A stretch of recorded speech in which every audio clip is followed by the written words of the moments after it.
So by now you've probably heard about Adriana Smith. If you don't recognize the name, you've probably heard the story about the Georgia mother who's tragically both brain dead and pregnant and who has been kept on life support since February when her preborn offspring was about 9 weeks old.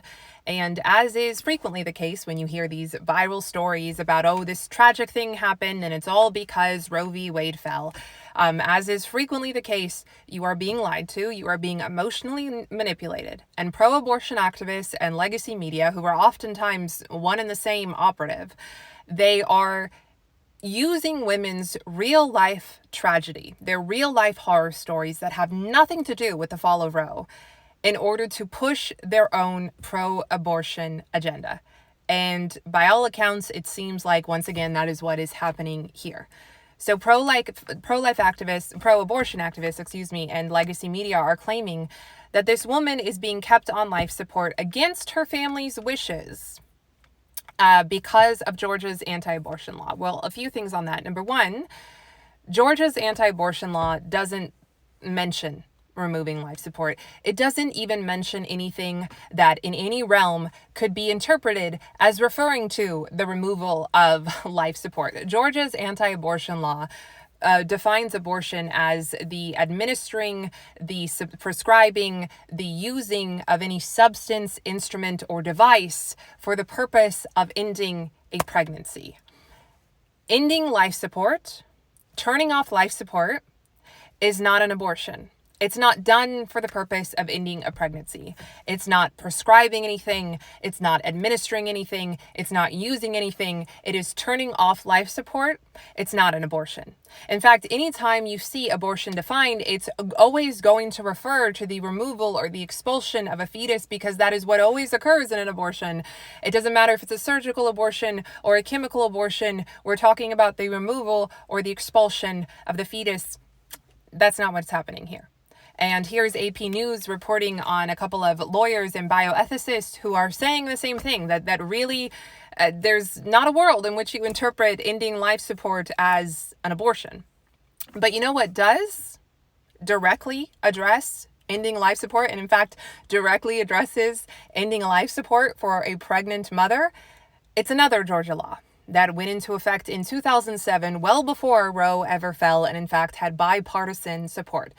And this Georgia law specifically states that before you can remove life support from a pregnant mother, first of all, you have to determine that, number one, the fetus is not viable, and number two, that she specified that she had an advance directive that specified that she would have wanted the removal of life-sustaining measures. Now, it seems like this entire situation, this entire tragedy, this entire controversy is because of that law and not because of the anti-abortion law. It seems that the hospital is defaulting to that law and not the anti-abortion law. Now, we don't know what Adriana's wishes were. We don't know what her family's wishes are. We don't know, more importantly, perhaps, whether Adriana had that advance directive that said, I want to be removed from life support. We don't know. And you might say it's none of our business, and that's fine, but then you can't go around and claim that, number one, she's being kept on life support against her family's wishes, and number two, it's because of this anti-abortion law. The only person who has spoken out on this is Adriana's mother. It doesn't seem like the father of the baby has spoken out. It doesn't seem like anyone else has spoken out. It doesn't seem like the hospital has made a statement. We are getting all of our information from Adriana's mother. That's the only source of information that we have. And something else Adriana's mother has said, and here's AP News reporting on that, is she has not specified what the family's wishes even are. So we don't even know that the hospital is going against the family's wishes. And no matter what the family's wishes might be, no matter what Adriana's wishes might have been, the most important thing, it would seem here again, is whether or not she had that advanced directive. That's really what everything hinges on. Okay, so you are being emotionally manipulated. They are purposefully leaving out details.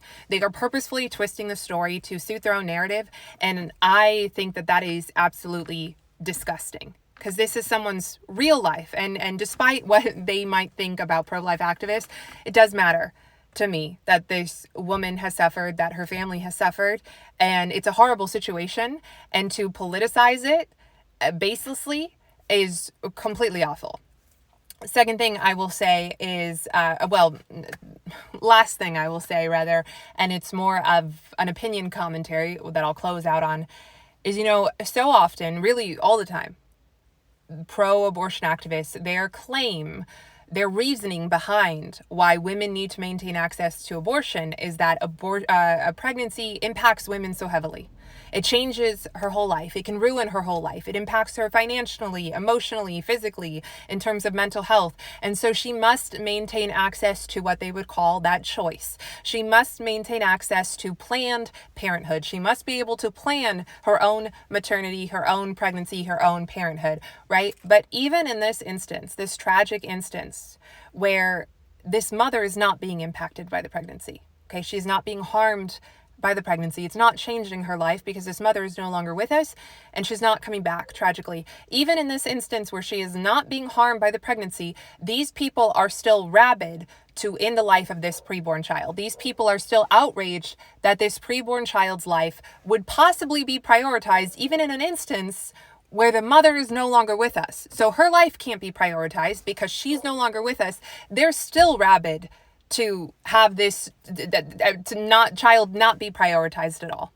Another thing they keep saying is that this child is not going to live very long or he's going to be severely impaired.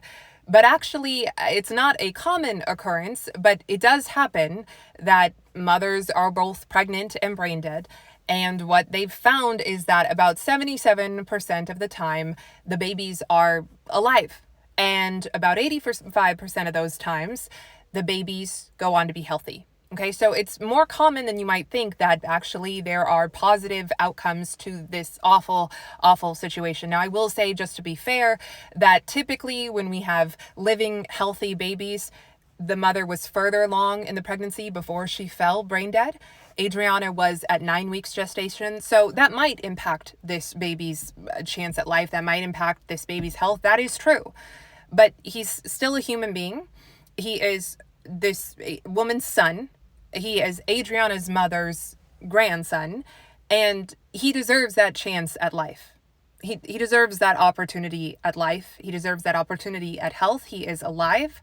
And ending his life is not going to bring Adriana back. And again, we don't know what Adriana would have wanted. We don't know whether she had that advanced directive. Okay, so that should matter here. The last thing that I will say is that Adriana is now at 21 weeks, okay? And the youngest baby to ever be delivered, the youngest premature baby to ever be delivered and survive is 21 weeks and a day.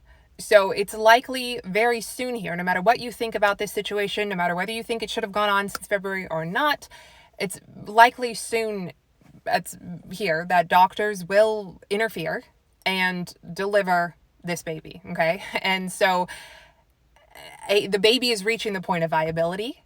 And that should also matter. Again, in all of our outrage over this case, that should matter. Baby's reaching the point of viability. Baby's reaching the point where if he's alive, he can survive outside of Adriana.